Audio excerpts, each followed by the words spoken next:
Рамазан айдагы жыйынтыктап аягына келип турат.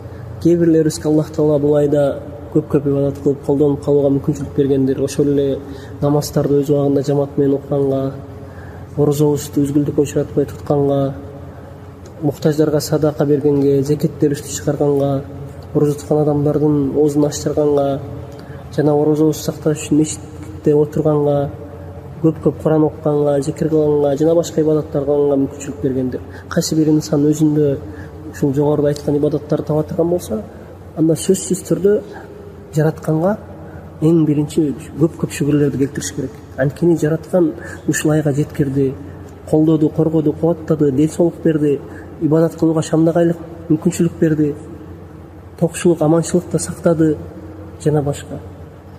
Карап көрсөк көптөгөн адамдар мына каза болуп атышат, бул айга жетпей калышты, больницада жатышат, же аварияга, бир бөдө курчуктарга учурашты, же комада жатышат, эс үчүн жоготуп, же акылдан айнып калды.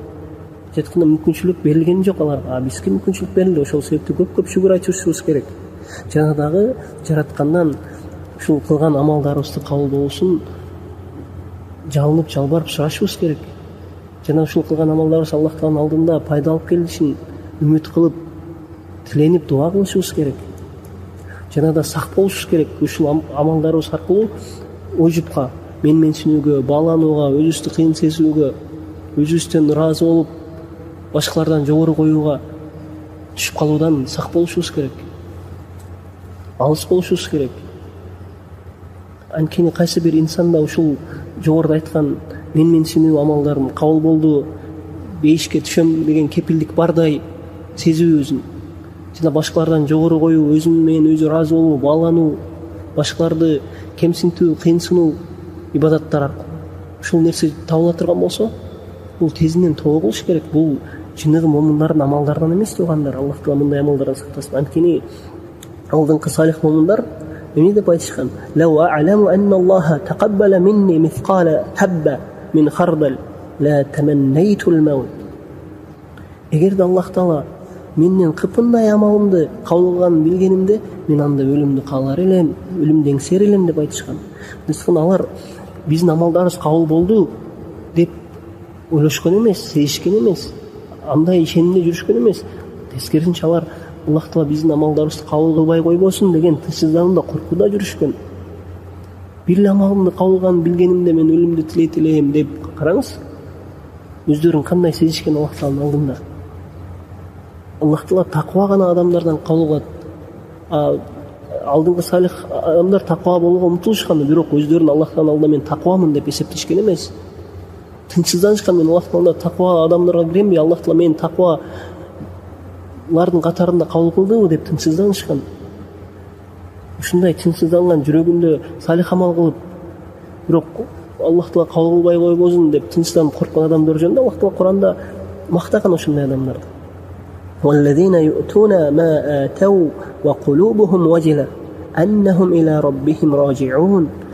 Өздөрүнө берилген нерсени кайыр садака кылып жатышып, ошо Роббисине кайтарын ойлошуп, жүрөктөр коркуудан титирешет дейт. Бул аят жөнүндө Айша энебиз: "Я Расулаллах, Аллахтын элчиси, وَالَّذِينَ يُؤْتُونَ مَا آتَوْا وَقُلُوبُهُمْ وَجِلَةٌ هُوَ الَّذِي يَسْرِقُ وَيَزْنِي وَيَشْرَبُ الْخَمْرَ وَهُوَ يَخَافُ اللَّهَ." Аллахтын элчиси, өздөрүнө берилген нерсени кайыр садака кылып жатышып, жүрөктөр титиреп корккондор, булар арак ичкендер, зына кылгандар жана урук кылгандарбы? Ошол амалдарды кылып Аллахтан коркуп жатышабы дегенде эмне деген? وَقَالَ لَا يَا بِنْتَ الصِّدِّيقِ وَلَكِنَّهُمُ الَّذِينَ يُصَلُّونَ وَيَصُومُونَ وَيَتَصَدَّقُونَ وَهُمْ يَخَافُونَ أَلَّا يُقْبَلَ مِنْهُمْ.